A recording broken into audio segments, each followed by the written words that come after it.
इस वीडियो में आज हम कॉन्ट्रैक्टर के बारे में बात करेंगे। मतलब कॉन्ट्रैक्टर किस तरह काम करते हैं, कॉन्ट्रैक्टर ओपन टाइप और बॉक्स टाइप कॉन्ट्रैक्टर क्या होता है, उस पर कितना वोल्टेज देना पड़ता है, उसका कॉइल कितने का होता है, मतलब कितना वोल्ट का होता है, ये सब चीज़ बात करेंगे। जैसे यहाँ पे ये वाला जो कॉन्ट्रैक्टर देख रहे हो ये ओपन टाइप का है। मतलब ओपन टाइप मतलब इसका कॉइल और बाकी जो कनेक्टिंग पॉइंट है वो दिखता है बाहर से, और बॉक्स का अंदर जो दिख रहे हो वो बॉक्स टाइप का है। तो ओपन टाइप और बॉक्स टाइप दोनों में भी आप कितने कॉइल कितने का है, मतलब कितना वोल्ट का है और लोड कितना ले पाएगा वो लिखा होता है। तो कॉइल के दोनों साइड जो छोटा पॉइंट होता है, मतलब एक पतला वायर का एक कॉइल होता है, उसमें मैग्नेटिक फील्ड पैदा होता है, उसका अंदर एक कनेक्टिंग रॉड लगा रहता है। तो कनेक्टिंग रॉड के ऊपर दोनों साइड कनेक्टिव पॉइंट भी होता है। तो कनेक्टिंग रॉड नीचे आने के वजह से ऊपर का प्लेट से वो टच होता है और सामने का जो कनेक्शन है वो आगे पास करता है। जैसे ये ओपन टाइप का जो कॉन्ट्रैक्टर है ये ज़्यादातर यूज़ होता है एसी में, बॉक्स टाइप भी एसी में यूज़ होता है और बाकी इंडस्ट्रियल एसी में भी यूज़ होता है। तो ये ज़्यादातर 220 वोल्ट का कॉइल होता है और आउटपुट आप कोई भी चीज़ में ले सकती हो। आप डीसी इनपुट करेंगे तो डीसी आउटपुट होगा, या एसी इनपुट करेंगे तो एसी आउट होगा। अब 110 वोल्ट का भी जो कॉन्ट्रैक्टर है वो भी मिलता है, लेकिन एसी में ज़्यादातर 220 का ही होता है, क्योंकि एसी का जो पीसी भी होता है, इंडोर का पीसी भी होता है, वहाँ से ज़्यादातर मतलब 5 एम्पेयर वाला, मतलब लोड कम एम्पेयर वाला 220 वोल्ट आउटपुट होता है, लेकिन उस पर लोड कम होता है, 5 एम्पेयर से ज़्यादा नहीं होता है, जिस पे कॉन्ट्रैक्टर यूज़ होता है। अब ये यहाँ पे जितने भी कॉन्ट्रैक्टर बॉक्स टाइप का देख रहे हो इसका सब कॉइल जल गया है, बाकी इसका जो कनेक्टिंग पॉइंट है वो सही है। मतलब आपका पास एक्स्ट्रा कोई सेम मतलब कंपनी का नहीं होगा तो भी चलेगा, अलग कंपनी का होगा, लेकिन उसका जो बॉडी है वो सेम होगा तो आप उसको चेंज कर सकते हैं, क्योंकि 2 पार्ट पे डिवाइड होता है, बीच में एक स्क्रू होता है साइड पे, वो खोल के कॉइल साइड और ऊपर का कनेक्टिंग पॉइंट साइड अलग हो जाता है।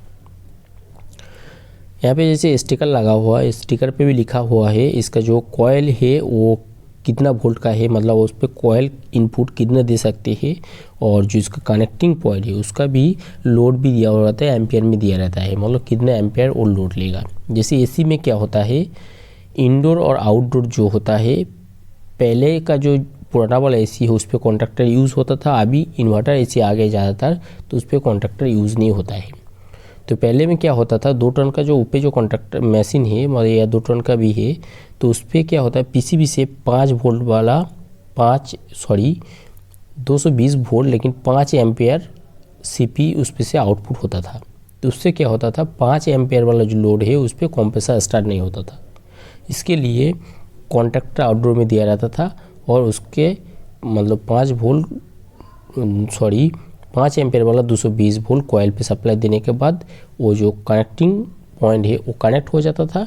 अब उस पर 220 वोल्ट दे के इनपुट आउटपुट आप ले सकते थे। जैसे इसको ये जो ओपन टाइप कॉन्ट्रैक्टर है इसको चेक करेंगे, आप सीरीज बोर्ड पे भी चेक कर सकते हैं या मीटर से भी चेक कर सकते हैं। जैसे कॉइल वाला जो है, जो 2 साइड पे कॉइल लगा हुआ है पॉइंट पे, अब उस पर क्वांटिटी भी चेक कर सकते हैं, पावर सप्लाई देके भी चेक कर सकते हैं, या उसको ओम्स पे भी चेक कर सकते हैं। नॉर्मली 220 वोल्ट वाला जो कॉन्ट्रैक्टर होता है उसका 1.5 ओम्स का आसपास उसका कॉइल का ओम्स रहेगा। अब क्वांटिटी चेक करेंगे तो कॉइल है तो क्वांटिटी नॉर्मली दिखाएगा। अब सीरीज बोर्ड या पावर डायरेक्ट फेज न्यूट्रल देके भी चेक कर सकते हैं, लेकिन फेज न्यूट्रल देंगे तो उस पर टक करके एक आवाज़ आएगा, मतलब आपका जो कनेक्टिंग पॉइंट वो ज्वाइंट हो गया होगा तो पता चल जाएगा। जैसे हमें दिखाया हो जो मतलब मेन पावर सप्लाई दिया हूँ और कॉन्ट्रैक्टर जो इनपुट और आउटपुट है कनेक्टिंग पॉइंट वो ज्वाइन हो गया है और आपका मीटर पे क्वांटिटी दिखा रहा था, मतलब ये सही से काम कर रहा था। लेकिन ये जितना भी कॉइल है ये सब जल गया है, वोल्टेज अप डाउन और फ्लक्चुएट की वजह से ज़्यादातर ये प्रॉब्लम होता है।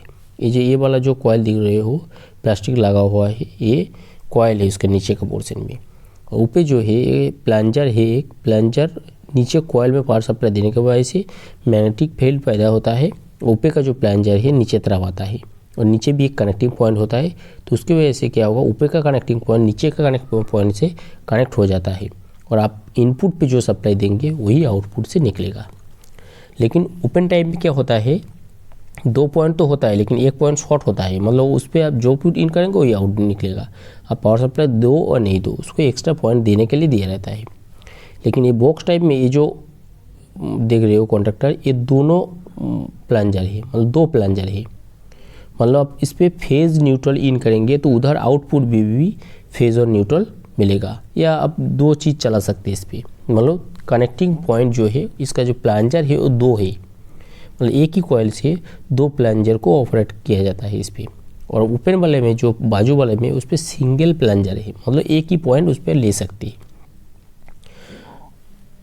तो इसको भी चेक कर लेते हैं, इसका जो कनेक्टिंग पॉइंट किस तरह काम करते हैं, मतलब कनेक्टिंग पॉइंट किस तरह कनेक्ट होता है। जैसे इधर वाला एक पॉइंट है, अभी देखिए कनेक्ट नहीं हो रहा, मतलब क्योंकि प्लंजर ऊपर तरफ है। तो दोनों से मीटर को क्वांटिटी में रख के इसको खोल के दिखा रहा हूँ, इसीलिए क्योंकि ये अंदर का जो सिस्टम है उसको समझ में आ जाएगा। जैसे प्लंजर को दबाया हूँ, तो प्लंजर को दबाने की वजह से दोनों पॉइंट आपस में कनेक्ट हो गया है और इस पर आपका क्वांटिटी बता रहा है।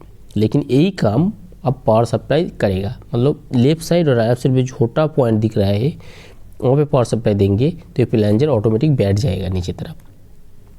लेकिन यहाँ पे क्या होता है कि 2 प्लंजर है, मतलब 2 प्लंजर अलग अलग कॉइल पे नहीं है, कॉइल एक ही है लेकिन प्लंजर 2 है, मतलब आप 2 पॉइंट कनेक्ट कर सकते हैं। अब इस पर क्या करेंगे, आप AC भी कनेक्ट कर सकते हैं और DC भी कर सकते हैं, लेकिन कॉइल पे ये AC वाला कॉइल है। हालांकि ये मिलता है, मतलब DC कॉन्टैक्टर भी मिलता है, लेकिन ये वाला जो कॉन्टैक्टर है ये AC कॉन्टैक्टर, मतलब इसका जो कॉइल है वो 220 वोल्ट का है।